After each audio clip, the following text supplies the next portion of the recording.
3 in the morning. Your eyes are open. Your mind is a storm. Thoughts crashing into thought. Worries about tomorrow tangled with regrets from yesterday. You try to sleep.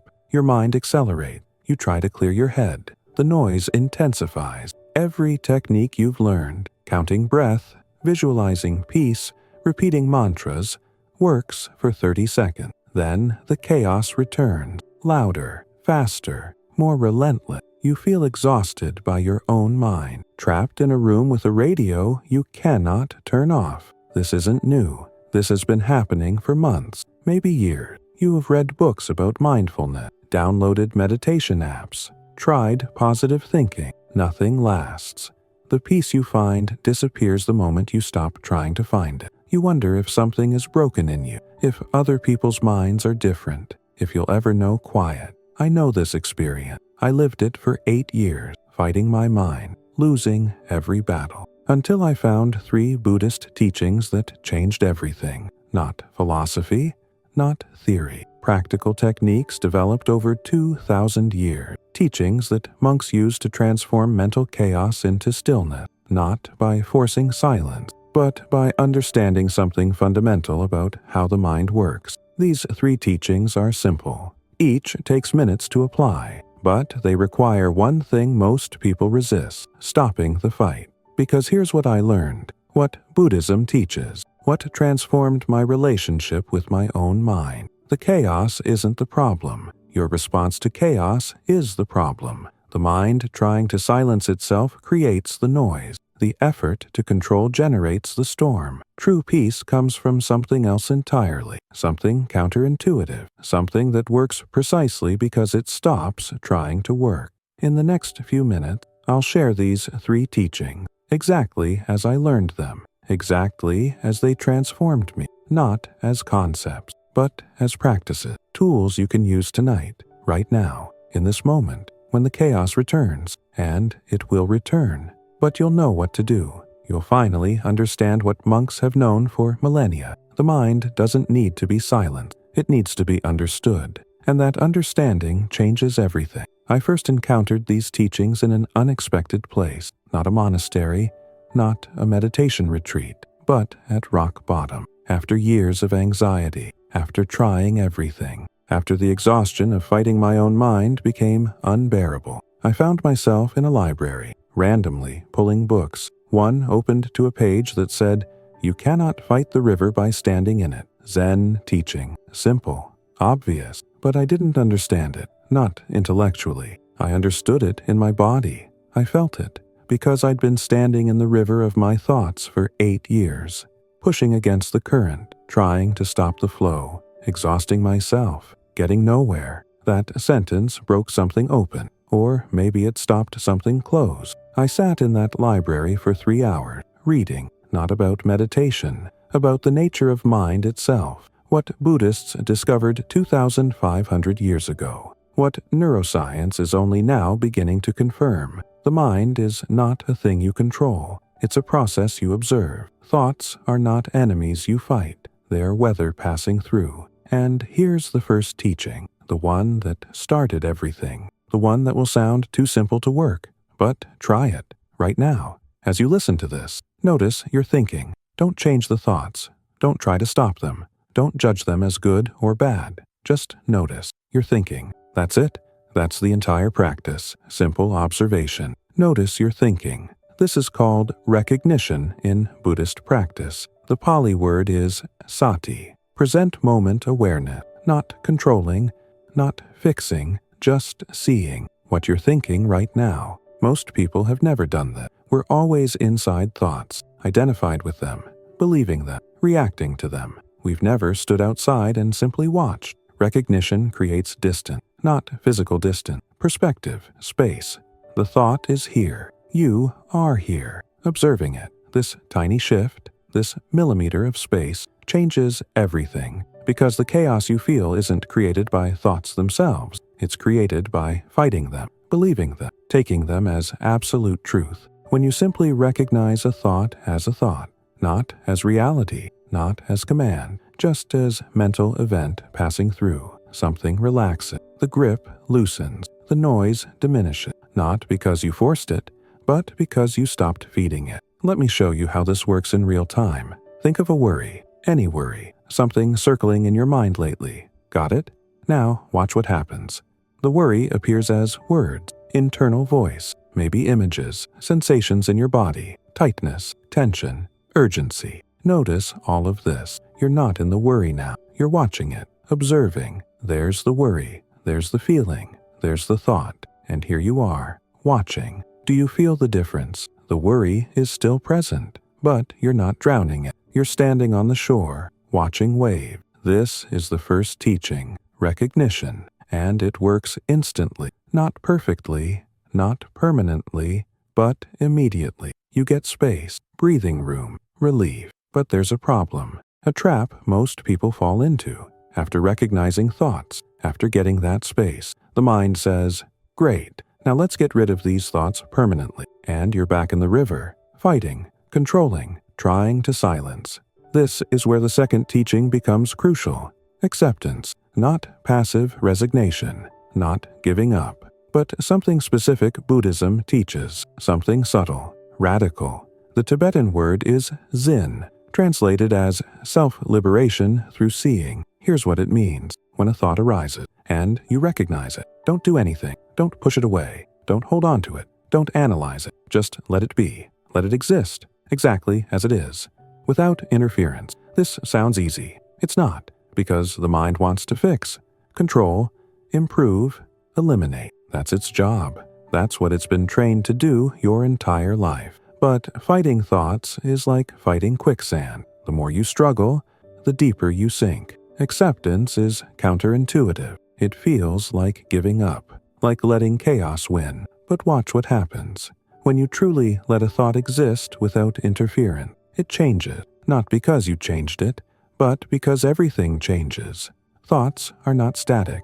They're movement, energy. When you stop holding them in place by fighting them, they move. They pass, they dissolve, like cloud. You don't make clouds disappear. You watch them drift away. Thoughts are the same. When you stop trying to control them, they lose their power, their grip, their ability to disturb you. I remember the first time I truly practiced acceptance, a panic attack starting, that familiar tightness in my chest, racing heart, catastrophic thoughts beginning their spiral. Normally, I'd fight, try to breathe it away, distract myself, force calm. This time, I did something different. I said internally, "Okay, this is happening. Let it happen."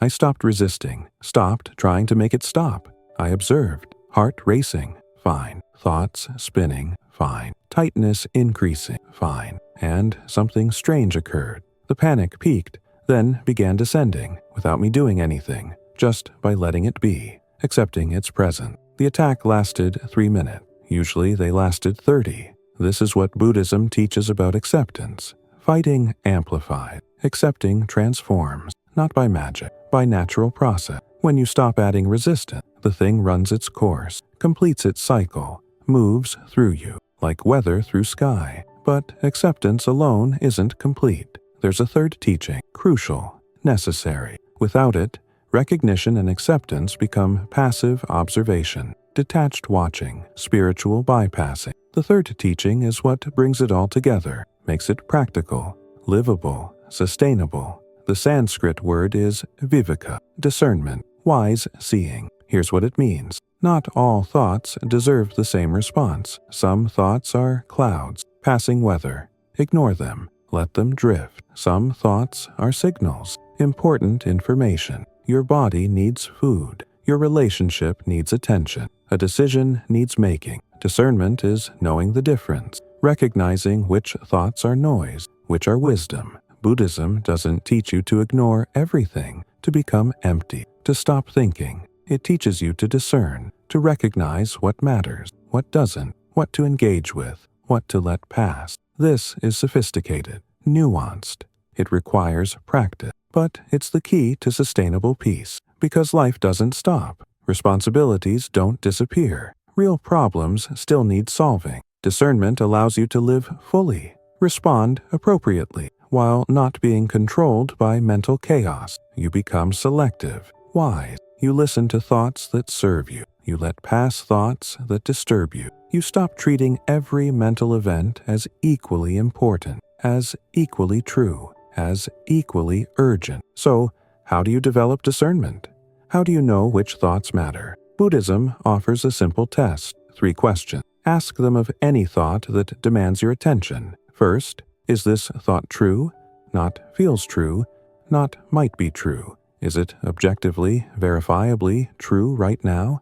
I'm going to fail is not true. It's prediction. I failed before might be true, but it's past, not present. Most thoughts are stories, interpretations, possibilities, not facts. Recognizing this immediately reduces their power. Second, is this thought useful? Even if it's true, does thinking it repeatedly help? I made a mistake might be true. Thinking it once allows you to learn. Thinking it 50 times is useless. It's mental spinning. Recognizing uselessness allows you to dismiss thoughts even when they're accurate. Truth doesn't equal usefulness. Some true thoughts need to be ignored. Third, is this thought kind? Does it increase peace or increase suffering? I'm inadequate might feel true, but it's not kind. It's violence against yourself. Buddhism teaches that unkind thoughts toward yourself or others deserve no attention, regardless of truth, regardless of usefulness. Kindness is the filter. These 3 questions, true, useful, kind, they're your discernment practice. When a thought arises, when it grabs your attention, when it demands response, pause. Ask the 3 questions. If the answer to all 3 is yes, engage the thought. Respond appropriately. If the answer to any is no, let it pass. Don't fight it. Don't suppress it. Just don't feed it. Don't give it attention, energy, belief. This is sophisticated peace, not emptiness, not detachment, but wise engagement. You're still fully alive, still responding to reality, still thinking, planning, feeling, but you're not enslaved by chaos, not controlled by every mental event, not drowning in noise. You're discerning, choosing, free. This combination, recognition, acceptance, discernment, these 3 teachings working together, this is what transforms mental chaos into stillness, not by forcing silence, but by understanding the nature of mind, by relating to thoughts differently, by stopping the internal war. And the beautiful thing?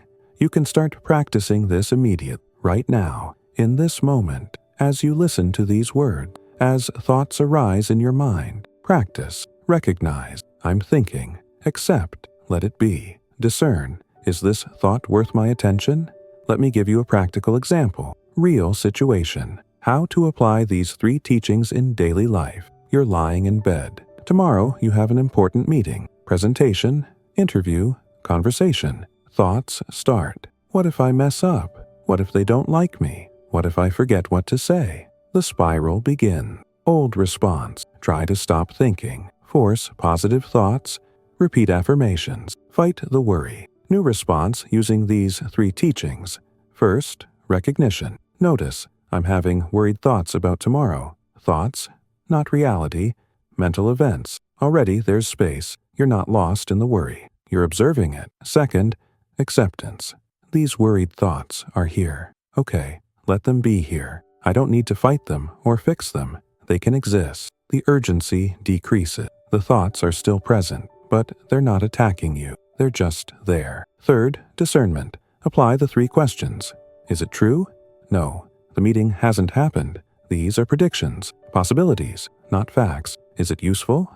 No. Worrying repeatedly doesn't prepare me better. It exhausts me, makes tomorrow harder. Is it kind?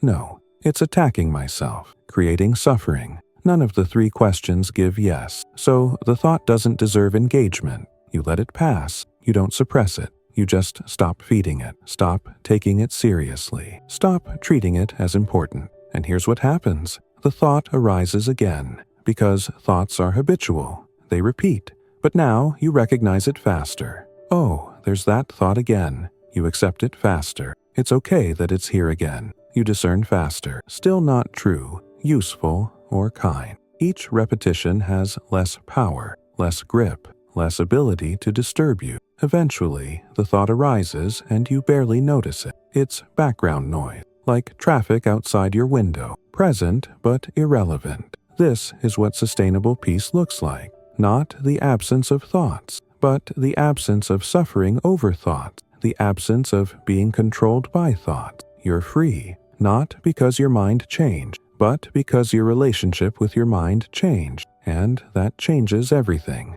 I practice these 3 teachings every day, multiple times daily. They've become automatic, natural, integrated, but it wasn't always this way. At first, I forgot constantly. I'd be lost in thoughts for hours before remembering to recognize. I'd fight and resist before remembering to accept. I'd take every thought seriously before remembering to discern. This is normal, expected. The mind has decades of conditioning, decades of fighting itself, decades of believing every thought. That pattern doesn't change overnight. Buddhism teaches patience, gentleness, non-striving. You practice, you forget, you remember, you practice again. Slowly, over time, the pattern shifts. Recognition happens faster. Acceptance feels more natural. Discernment becomes intuitive. One day, you notice the background chaos is quieter, not gone, but manageable, not overwhelming. The thoughts still come. Worries still arise, but they don't dominate. They don't control. They don't steal your peace. This is what monks mean by liberation. Not absence of mind, not permanent bliss, but freedom from suffering, freedom from being enslaved by mental content. You still have a human mind, with all its quirks, habits, tendencies, but you're not at its mercy. You're its compassionate witness. Here's what I want you to understand. These 3 teachings work, not because they're mystical, not because they're Eastern, not because they're ancient. They work because they're true, about how minds function, about how suffering is created, about how freedom is found. Modern psychology is discovering the same things Buddhism taught millennia ago: cognitive diffusion, metacognitive awareness, psychological flexibility, different words, same truth. The mind that observes itself transforms itself. The mind that accepts itself calms itself. The mind that discerns wisely frees itself. You don't need to become Buddhist. You don't need to meditate for hours. You don't need to go to a monastery. You just need to practice. Recognize, accept, discern. 3 tools, applicable anywhere, anytime, in any moment, when the chaos returns, and it will return, because you're human, with a human mind, in a complex world. But now you know what to do. You know how to respond. You know the path to peace. So, here's what I invite you to do. Not believe me. Not take this as truth, but experiment. Test these teachings. Try them for 1 week, 7 days. Every time you notice mental chaos, every time thoughts feel overwhelming, every time you feel trapped in your own mind, practice the 3 teachings. 1. Recognition. Notice your thinking. Create that millimeter of space. Observer and observed. 2. Acceptance. Let the thought exist. Don't fight. Don't suppress. Don't try to fix. Just allow. 3. Discernment. Ask the questions. True? Useful? Kind? If yes to all 3, engage. If no to any, let it pass. That's it. Simple. Not easy, but simple. And here's what you'll discover. The chaos doesn't disappear, but your relationship with it transforms. You stop drowning. You start observing. You stop fighting. You start allowing. You stop being controlled. You start choosing. This is what Buddhism offers. Not escape from life, but freedom within life. Not absence of thought, but peace despite thought. Not perfection, but practice. I still have difficult days, moments when the mind feels loud, chaotic, overwhelming, but I have tools now. I have understanding, I have practice, and so will you. The 3 teachings: recognition, acceptance, discernment. They're yours now. Use them. Practice them. Let them transform your relationship with your own mind, because the chaos within isn't your enemy. It's your teacher, showing you where you're fighting, where you're resisting, where you're taking thoughts too seriously. And when you stop fighting, when you start observing, when you begin discerning wisely, something shifts, not dramatically,